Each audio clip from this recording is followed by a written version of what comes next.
Look, you see, I'm very flattered with your proposal, but you have to understand where I'm at right now at this stage in my career. Football is the most important thing, and that means playing at the highest level I can, and that means staying in Europe. So again, I'm very flattered, but sorry, how much?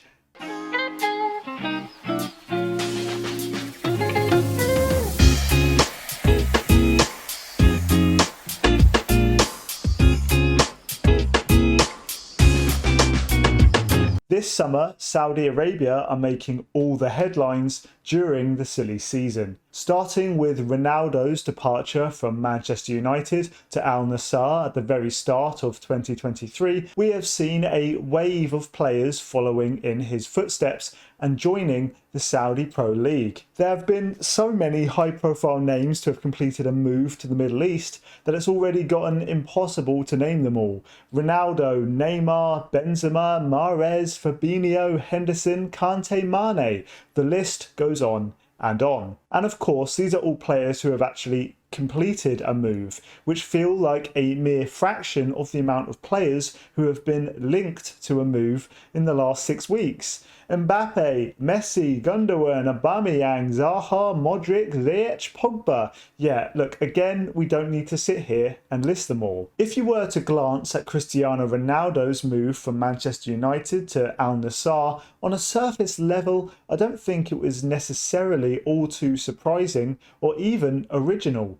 Ronaldo is undoubtedly a massive name, and Saudi Arabia was uncharted territory for European footballers, but aging megastars jetting off to a non-European league for one last major contract and one last ride into the sunset to end their careers isn't actually all that uncommon. We've seen loads of examples over the years of players making one last move away from the spotlight at the twilight of their careers, as if they were moving into some weird form of footballing retirement home. Pirlo left Juventus for the MLS. Iniesta left Barcelona for Japan. Xavi left Barcelona for Qatar. This kind of thing, although somewhat rare, wasn't totally unheard of. Upon first hearing about Cristiano Ronaldo's move from a footballing giant to a club I'd never heard of in a league I'd never thought about, one could assume that, just like the previous examples, this was one last paycheck for Ronaldo,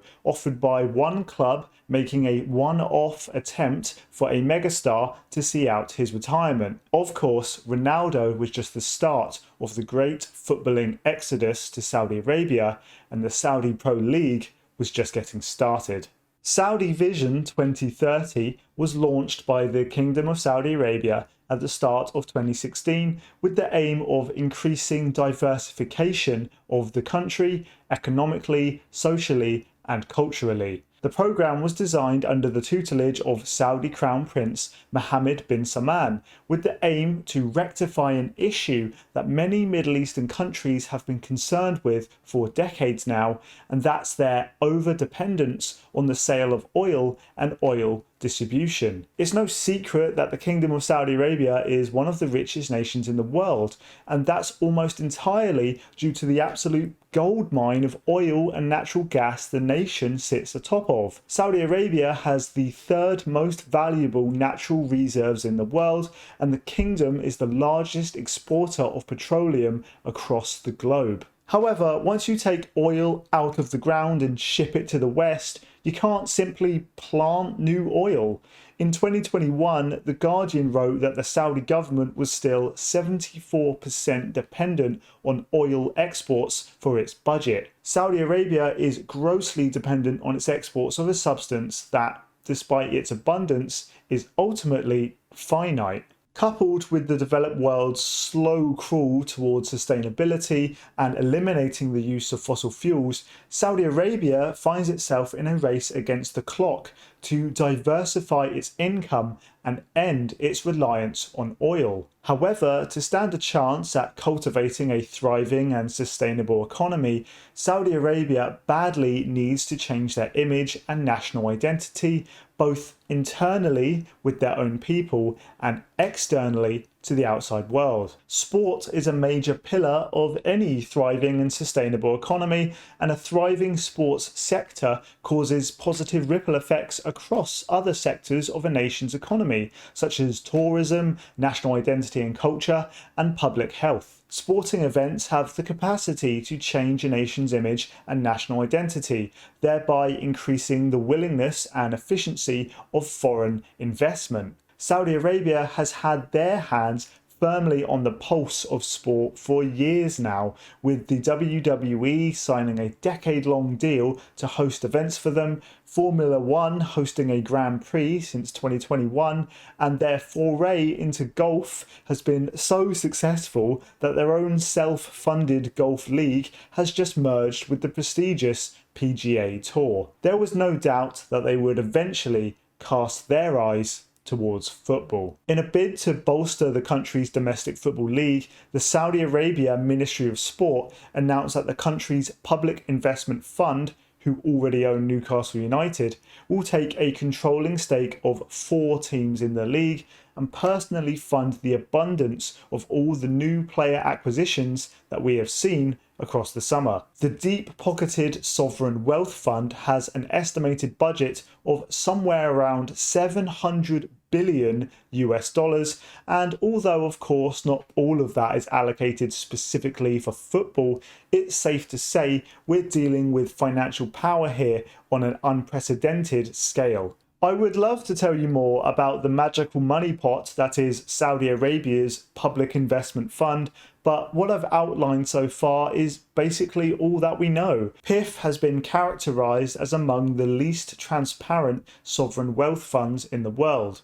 In 2016, the Wall Street Journal noted that none of the fund's investments were named. As the Saudi Pro League snowball began gathering real momentum at the start of the summer, there was of course a lot of initial outrage about our new Saudi Arabia overlords and the tactics at play here to secure some of the best and most recognisable talent across Europe. Leaving aside ethics and human rights just for now, but trust me, we'll get to that, a lot of the initial outrage simply seemed targeted towards a fresh, non-European face hitting the scene and causing waves. Don't get me wrong, I enjoy logging onto Twitter and tweeting "games gone" in all caps at the first sign of something annoying me, just as much as every other football fan seems to, but on this one, I have to admit, I'm just not totally buying it. There seems to be a trend recently amongst football fans, prevalent more so on social media than anywhere else of course, of fans who think that football is set in stone and that any changes made to the game on or off the pitch are killing the game by definition of simply being something different. Look, I don't know, at times it honestly feels like people think football was completed or something in like 2010, and anything that might change or might have already changed since then is somehow altruistically and definitively wrong. You see it all the time in all aspects of online discussion about aspects of the game. For example, how many times have you seen football fans complain that Bournemouth or Wolves can rival for a player's signature against clubs like AC Milan? There's no denying a club like Milan's history, accomplishments and legendary status, but football moves on, and just because Milan were one of the richest clubs in the world 20 years ago doesn't give them any right to remain that way by virtue of their past. To put it another way, football has always been and forever will be about where the money is. And where the money is changes all the time. Back in the mid-90s, Serie A teams were flush with cash and mega rich owners pumped money into various clubs across the league. They pulled in all the top talent from all across the world and paid them record-breaking money. Between the years 1990 and 2000, the world record transfer fee was broken 10 times. 7 out of those 10 were broken by Italian clubs. Games gone, I guess. How dare Italy pump money into their league and then hoover up all the best talent in the world? Except no one thinks of that period of football in that way, do they? In fact, It's the opposite. People love to look back on Italian football in the 1990s as a golden age. Since then, we've seen the likes of PSG taken over by rich owners and buy their way into the footballing elite. We've seen Manchester City taken over by rich owners and buy their way into the footballing elite. If Manchester City signed Neymar this window, would that be seen as an issue? If PSG were to sign Benzema, would the game be gone? Nothing in football is permanent, and money has always ruled.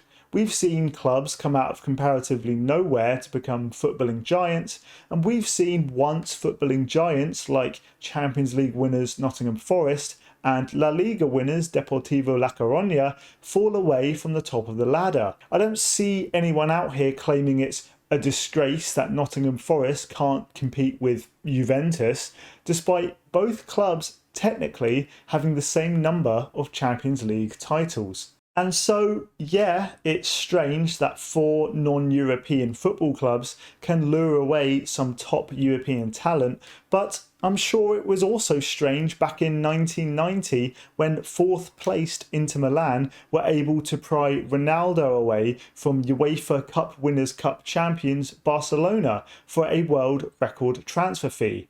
No one really looks back on that as being the moment where the game was forever ruined, so ethics aside, why should we think the same way about these Saudi clubs who are doing the same sort of things? For a myriad of reasons, Europe has always been where the big money in football lies. Now, maybe Saudi Arabia are joining the party.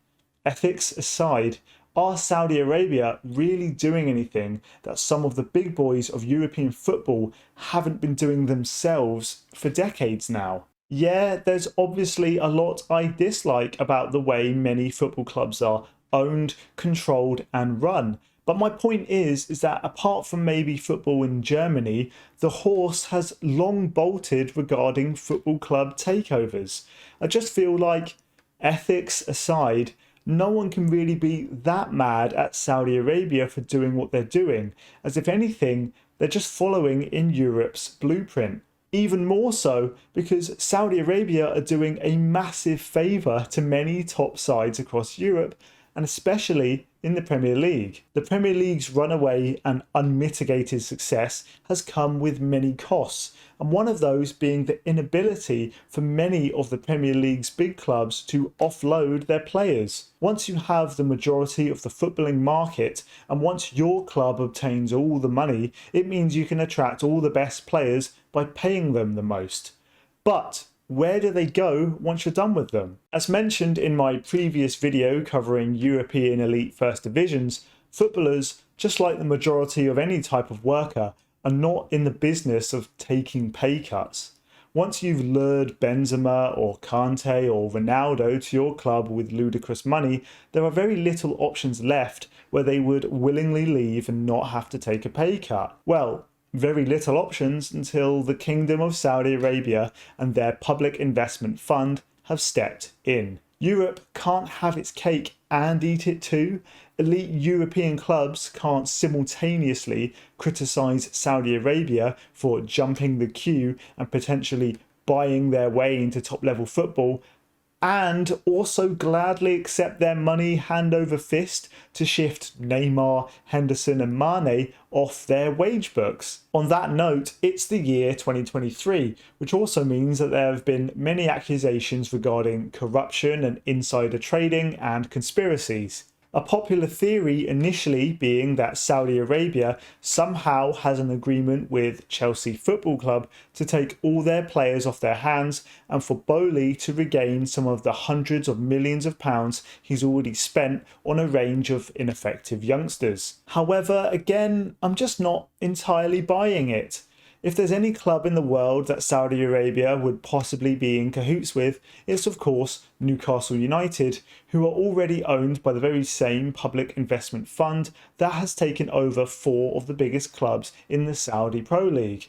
And I'm just not really seeing any sense of special relationship or dodgy dealings. The only player to move from Newcastle to the Saudi Pro League so far is Saint-Maximin for a relatively reasonable fee of €30 million. In context, I think this transfer actually just makes Newcastle United worse, and they reluctantly agreed to it to balance their books for financial fair play reasons. The reason why it seems like Chelsea are benefiting the most from this Saudi Pro League emergence is simply because many members of their squad fit the criteria the Public Investment Fund are looking for. Big names over 30 years old who could be tempted by one last massive paycheck to sunset their careers at a much lower standard of league. Yes, look, I'm aware that the Saudi Public Investment Fund does seem to have a stake in Chelsea's Clear Lake consortium, but it's very hard these days to find a company that Saudi Arabia does not have a stake in. Uber, Boeing, Facebook, Disney, Capcom, Nintendo. The Saudi Public Investment Fund has a stake in all of these, but it doesn't mean that all of these companies are under their control or at the mercy of their demands. And it doesn't mean you'll be assassinating American political correspondents in the next installment of Super Mario. Yes, Koulibaly, Mendy and Kante have all been snapped up by PIF, but at the time of writing, that's only one more player than Liverpool have benefited from offloading to them too. I mean, Hakim Ziyech and Pierre-Emerick Aubameyang seem like the most Saudi Pro League transfers ever, and neither of them have been picked up by PIF in the end. You know, sometimes not everything is one big conspiracy, and sometimes maybe Chelsea have just found themselves with the right ageing squad at exactly the right time. Most other big clubs would have offloaded someone like Lukaku a long time ago, and I genuinely just think that Chelsea have gotten rather lucky that Saudi Arabia has come along at exactly the right moment to give a bunch of their ageing, high-earning players a potential destination to go. So for the most part, and from a business standpoint at least, I don't think anything Saudi Arabia are doing is all that different from what we've seen before in football. Maybe it's not been done on a scale as big as this, and of course it's never been done from clubs in this region of the world, but I don't really find any of their recruitment strategy surprising. The main difference throughout all of this is the politics of Saudi Arabia and the nature of the Saudi Arabian Public Investment Fund.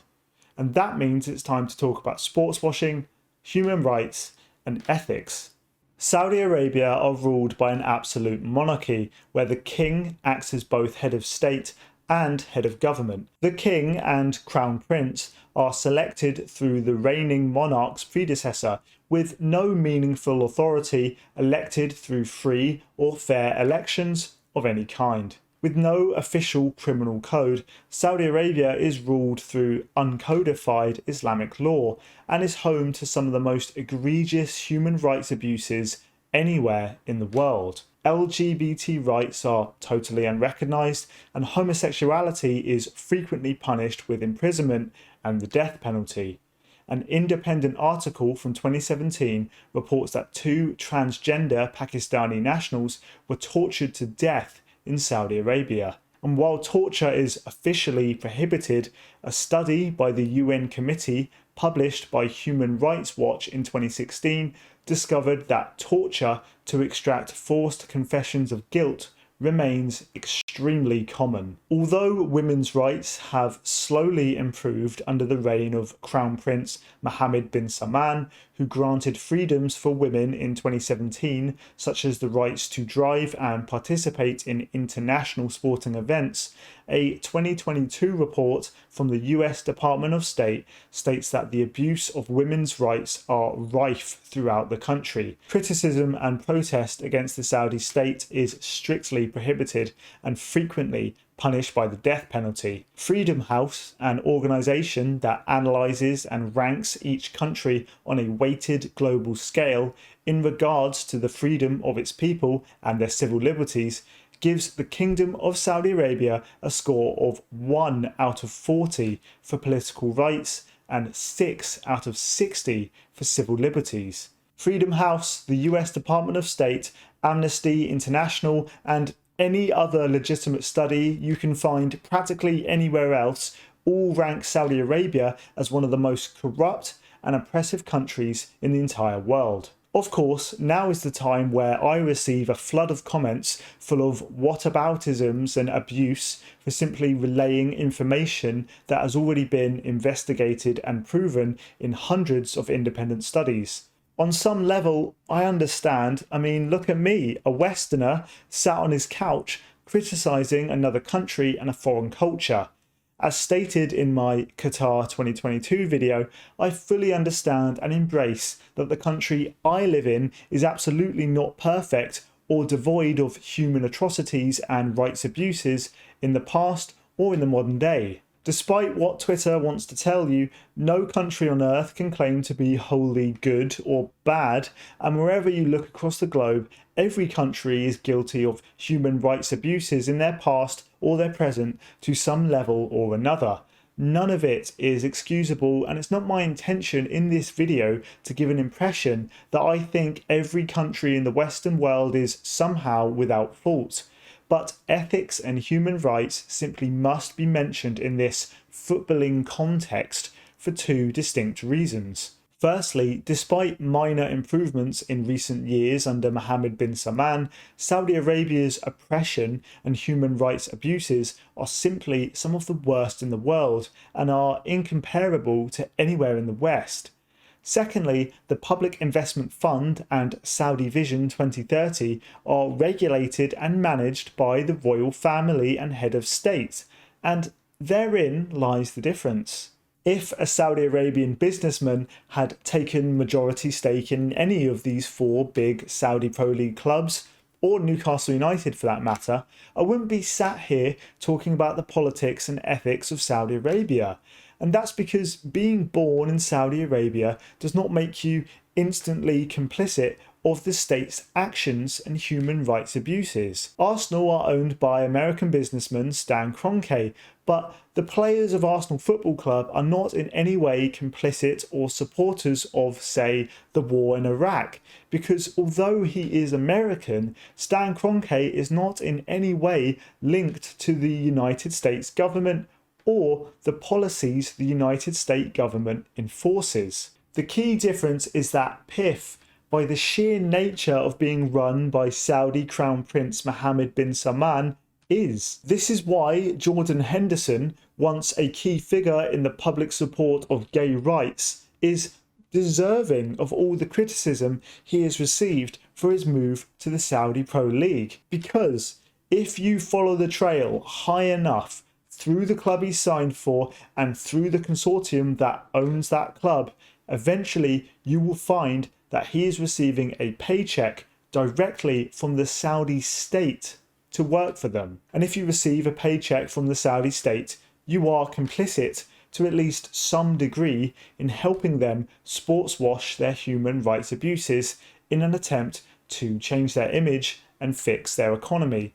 And yes, it goes for Newcastle United too, because sports washing is exactly what this is. Saudi Arabia are not interested in fostering a strong domestic league because of the prince's love of the game. They are not interested in developing football facilities in the country, and they are not interested in modernising the liberties of their people.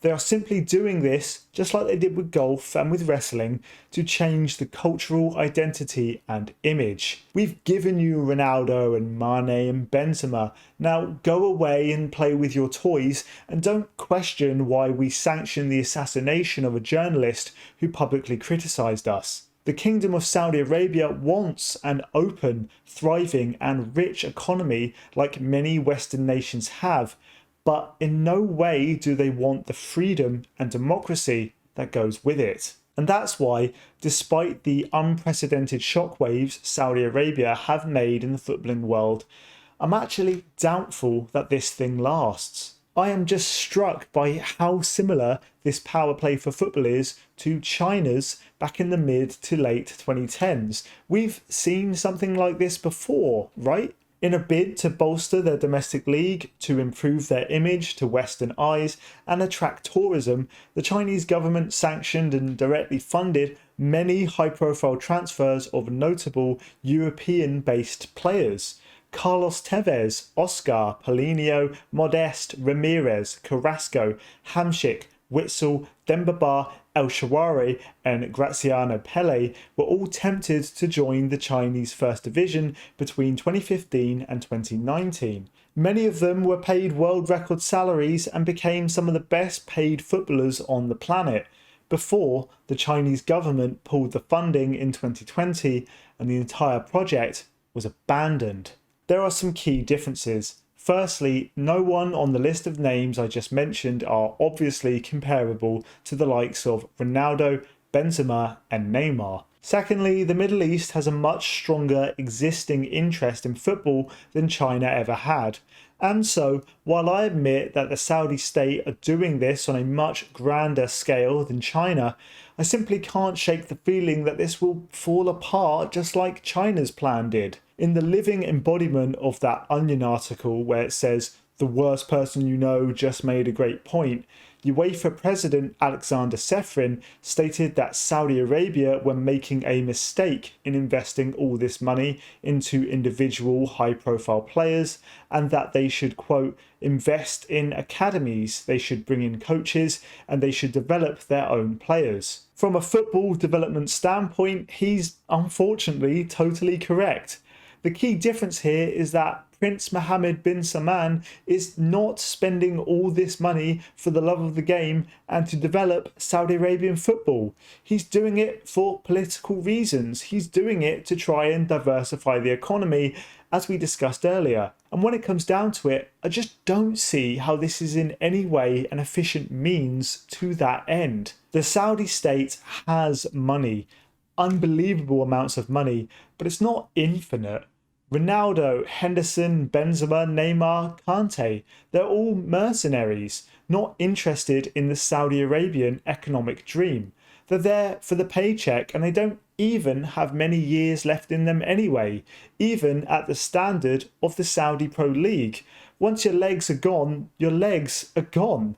Benzema is a big name now and is probably still a big name next season, but then what? The Saudis are going to have to go again and spend even more money on even more notable European names. Surely someone somewhere on the committee, sooner rather than later, looks at the facts and figures and determines that why, yes, the Saudi Arabian economy absolutely needs to diversify, paying Riyad Mahrez 700k a week is not the most efficient way to do that. The year 2030 is comparatively not that far away.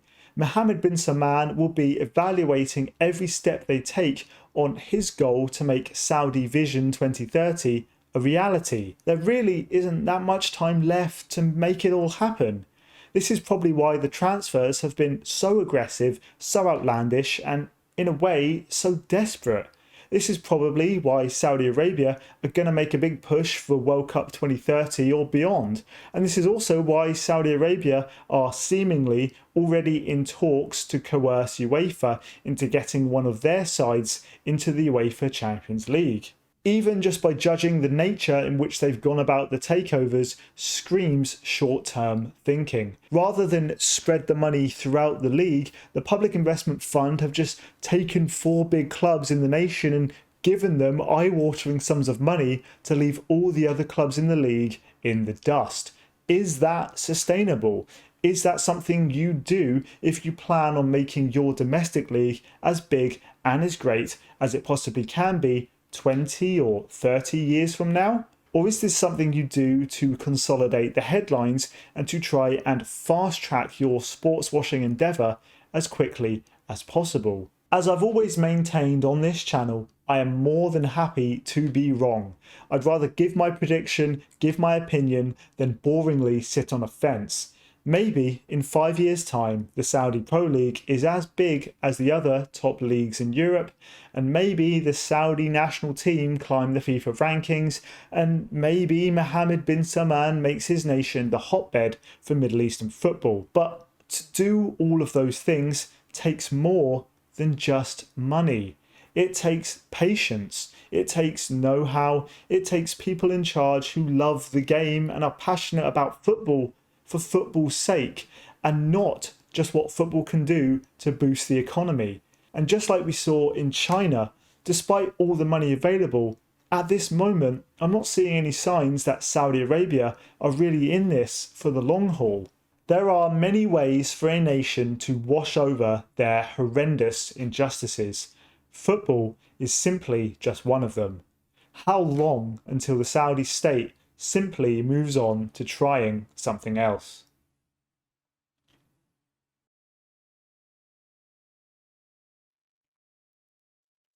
Hi everyone, I'm sure you've heard the news that I'll be leaving the club this summer.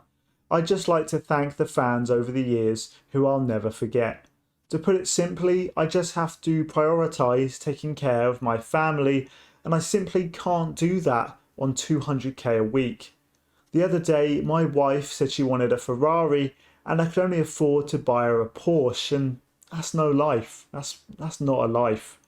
Also, Jack Grealish lives down the road from me, and his house is bigger than mine, and I'm getting pretty sick of it, so